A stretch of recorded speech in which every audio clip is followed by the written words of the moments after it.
Thank you very much, Dean Reels. I'm honored to be here. It's a privilege to see so many of you.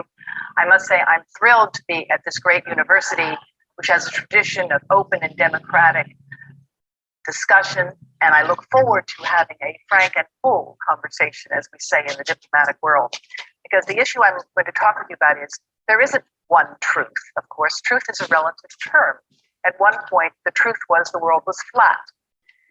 When we talk about truth in science, of course, it's always relative. But there are now more than 6 billion cell phones in the world today. Terima kasih banyak, Dekan Mario. Saya merasa terhormat berada di sini. Ini adalah hak istimewa untuk melihat begitu banyak dari Anda. Saya harus mengatakan, saya senang berada di universitas yang hebat ini, yang memiliki tradisi diskusi terbuka dan demokratis. Dan saya berharap untuk melakukan percakapan yang jujur dan penuh seperti yang kita katakan di dunia diplomatik.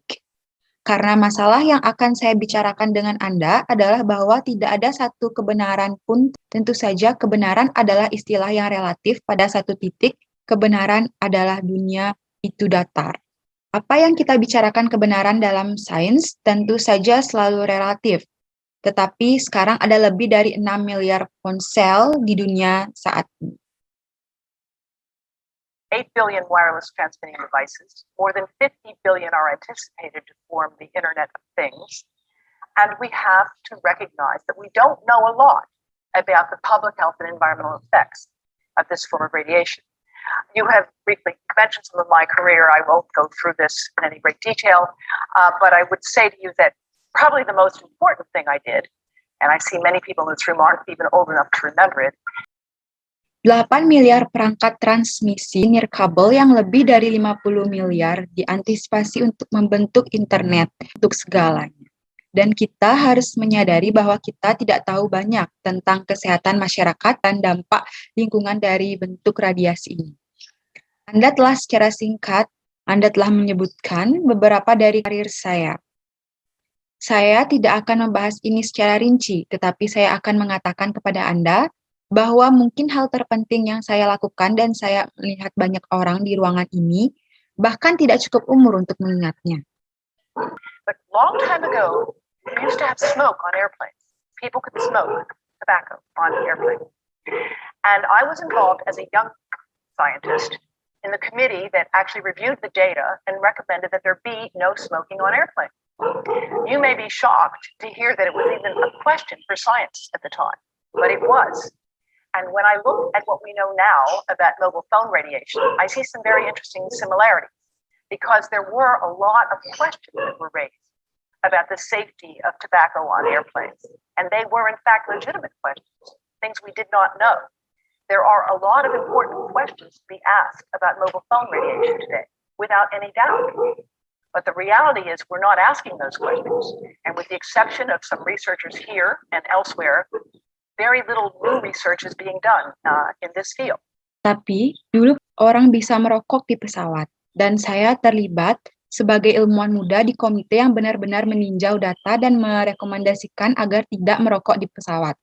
Anda mungkin akan terkejut mendengarnya, bahkan pertanyaan untuk sains pada saat itu. Tetapi, ketika saya melihat apa yang kita ketahui sekarang tentang radiasi ponsel, saya melihat beberapa kesamaan yang sangat menarik, karena ada banyak pertanyaan yang diajukan tentang keamanan tembakau di pesawat terbang. Dan itu sebenarnya adalah pertanyaan yang sah, hal-hal yang tidak kami ketahui. Ada banyak pertanyaan penting untuk ditanyakan tentang radiasi ponsel hari ini, tanpa keraguan. Tetapi kenyataannya adalah kita tidak memintanya pertanyaan, dan dengan pengecualian beberapa peneliti di sini dan di tempat lain sangat sedikit penelitian baru yang dilakukan di bidang ini.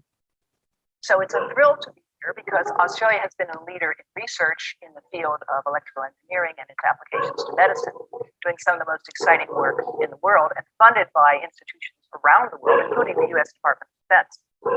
And I've worked at some of the top institutions in the world in science, and so when I first thought there could be something wrong with mobile phones, I actually owned 3 phones at the time. I own 2 now. And everybody has to downsize a bit.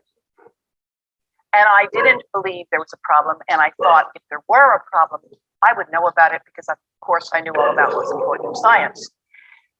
Well, I was wrong. I liked the fact that I could call people or actually send them messages and expect an answer at all hours of the day, and found it kind of fun in the beginning. And when somebody said to me there could be a problem with this regarding health, I said, oh, don't be ridiculous. If there was a problem, I'd know about it. Well, I was wrong. And what I now know is that information is being sent to people routinely to give them safety information. Jadi, senang berada di sini karena Australia telah menjadi pemimpin dalam penelitian di bidang teknik elektro dan aplikasinya untuk ilmu pengobatan. Melakukan beberapa pekerjaan paling menarik di dunia dan didanai oleh institusi di seluruh dunia termasuk Departemen Pertahanan Amerika Serikat, dan saya telah bekerja di beberapa institusi terkemuka di dunia dalam sains. Dan ketika saya pertama kali berpikir, mungkin ada yang salah dengan ponsel. Saya sebenarnya memiliki 3 ponsel pada saat itu. Saya memiliki 2 sekarang, dan semua orang harus berhemat sedikit.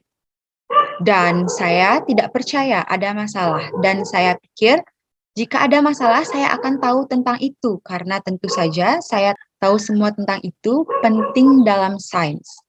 Ternyata saya salah. Saya menyukai kenyataan bahwa saya dapat menelpon orang atau benar-benar mengirimkan mereka pesan dan mengharapkan jawaban setiap saat sepanjang hari, dan merasa agak menyenangkan di awalnya. Dan ketika seseorang berkata kepada saya, mungkin ada masalah dengan ini, dengan kesehatan kita, saya berkata, oh, jangan konyol. Jika ada masalah, saya akan tahu tentang itu. Saya salah, dan yang sekarang saya tahu adalah bahwa informasi sedang dikirimkan ke orang-orang secara rutin adalah untuk memberi mereka informasi keselamatan. I'm going to ask you to help me out here by looking at how many of you have an iPhone. Now, I assume you didn't all turn them off. So, for those of you who have an iPhone, would you not raise your hand again? I'd like you to share with your colleagues. So please go to the settings on your phone, right? Please take a moment and nod when you've got there. Saya akan meminta Anda untuk membantu saya di sini dengan melihat berapa banyak dari Anda yang memiliki iPhone. Sekarang, saya berasumsi Anda tidak semua mematikannya. Jadi bagi mereka yang memiliki iPhone, tidakkah Anda akan mengangkat tangan? Saya ingin Anda untuk berbagi dengan rekan-rekan Anda. Jadi silakan pergi ke pengaturan di ponsel Anda dengan benar. Mohon luangkan waktu dan anggukkan ketika Anda sudah sampai di sana. All right. And be prepared to share. All right. Go to settings on the phone. Got there? All right. Now, get to settings. Now go to about. I'm sorry, you have to go to general first. There's a mistake here. You have to go to general. All right. Under general, under settings. Then go to about, which is at the top. Got there? About, yes? Okay.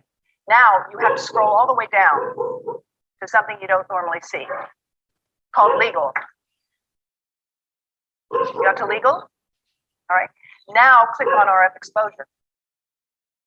Now you can read it later, but it's basically telling you that you need to know that you cannot keep the phone directly next to your body without exceeding the as tested exposure guidelines. And by the way, the iPhone does it. I happen to know how to find it on the iPhone. I'm just learning the Android system myself. But all smartphones come with some information that basically says, don't keep the phone in your pocket or you will exceed the as tested exposure guidelines. Now, how many of you knew that before today? Baiklah, dan bersiaplah untuk berbagi. Baiklah, pergi ke pengaturan di telepon. Sekarang masuk ke pengaturan. Sekarang masuk ke tentang. Maaf, Anda harus pergi ke umum dulu. Ada kesalahan di sini. Saya harus pergi ke umum. Baik, di bawah umum. Di bawah pengaturan, kemudian pergi ke tentang yang ada di atas. Anda sampai di sana. Tentang. Ya, oke. Sekarang Anda harus menggulir ke bawah ke sesuatu yang biasanya tidak Anda lihat disebut legal. Anda harus ke legal. Baik, sekarang klik pada pemaparan RF.